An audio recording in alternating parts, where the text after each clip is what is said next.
Yang semangat dong, yang semangat dong. Maneh we sendiri. Aing mah capek, pengen sare.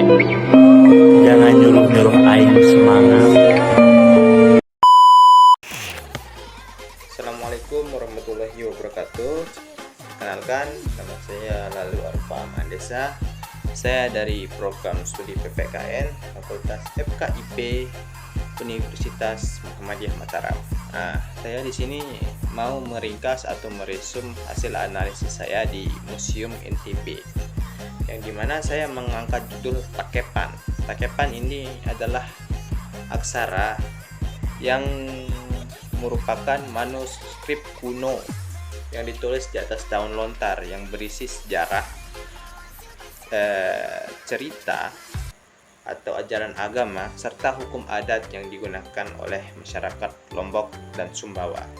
Takepan ini pada dasarnya menggunakan aksara Jawa atau aksara Sasak, tergantung pada konteks dan asal naskahnya. Proses pembuatan takepan ini memerlukan keterampilan khusus karena ditulis di atas daun lontar menggunakan alat tulis yang tajam. Di dalam takepan di Museum NTB ini saya menemukan 4 takepan. Pertama ada takepan Indrajaya, takepan Babat Suwung, takepan Kota Ragama, dan takepan Monyeh. Yang pertama itu takepan Indrajaya.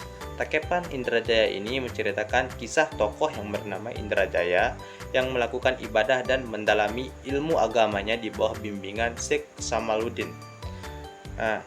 Cerita ini mungkin berisi ajaran-ajaran agama dan pelajaran spiritual Indrajaya dalam memperkaya pengetahuan agamanya serta memperdalam keimanannya. Kisah ini mencerminkan pentingnya bimbingan seorang guru dan memperoleh ilmu.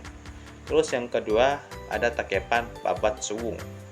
Takepan ini isinya menggambarkan sejarah kerajaan Suwung dan pangerannya yang dikirim ke Pulau Lombok untuk mendirikan kerajaan-kerajaan kecil seperti di Bayan, Sokong, Median, dan Kuripan, Lombok, Pejanggi, Gunawa, dan tempat lainnya. Ini adalah catatan sejarah yang mengisahkan bagaimana para penerus kerajaan Suwung menyebarkan pengaruh mereka dan mendirikan komunitas di Pulau Lombok.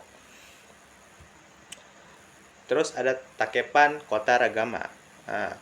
Isi naskah dari takepan Kota Ragama ini berisi perundang-undangan, sistem pemerintahan, dan prinsip-prinsip kepemimpinan. Takepan ini memungkinkan menjadi suatu panduan tentang bagaimana suatu pemerintah harus dijalankan, termasuk aturan hukum yang harus ditaati serta sikap dan tindakan ideal seorang pemimpin. Naskah ini berperan sebagai pedoman dan mengelola pemerintahan dan menciptakan tatanan masyarakat yang tertib pada masa itu, tepatnya pada masa kuno di daerah Lombok. Terus ada takepan Monyeh. Takepan ini berisi cerita seorang tokoh yang bernama Dende Wangsih yang berubah menjadi kera.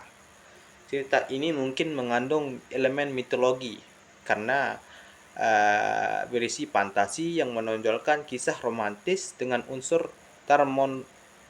transformasi wujud.